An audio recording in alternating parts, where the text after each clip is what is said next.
আপনার মন খারাপ? আসুন একটা গল্প শোনাই।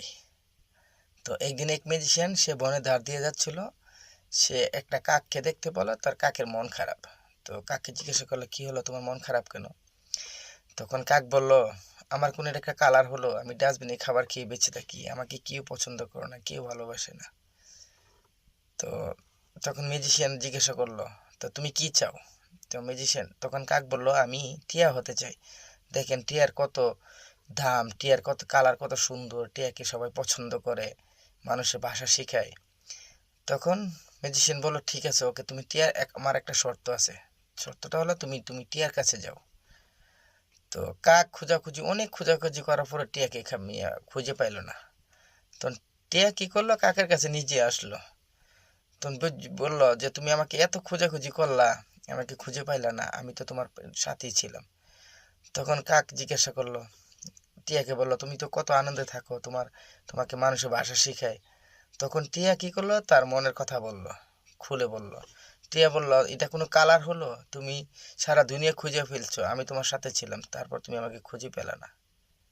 ঠিক আছে? তো এই কথা বলার পরে টিয়া বলল, তুমি ময়ূরের দিকে তাকাও, ময়ূর কত সুখী। ঠিক আছে? তখন কাক আর টিয়া মিলে ময়ূরের কাছে গেল। তো ময়ূরের কাছে যাওয়ার পরে ময়ূর বলল যে, ময়ূরকে বলল টিয়া, যে তোমার কত সুন্দর পাখা, মানুষ তোমাকে কত ভালোবাসে, তোমার বাসায় নিয়ে রাখে। হুম, তোমার সব কিছুতেই মানুষ তোমাকে অনেক পছন্দ করে। তখন ময়ূর বলল কাককে যে, আমি কাক হতে চাই। তো টিয়া কাক বলল, কেন? কারণটা হচ্ছে, তুমি দেখো, আমি কিছুক্ষণ বাদই হয়তো বা কোনো মানুষ এসে আমাকে ধরার জন্য, বন্দি করার জন্য চেষ্টা করবে। ঠিক আছে? আমাকে নিয়ে তাদের বাসা বাড়িতে রাখবে। আমার কোনো একটা জীবন হলো, আমার কোনো শান্তি আছে, আমি সবসময় বন্দির মধ্যে থাকি।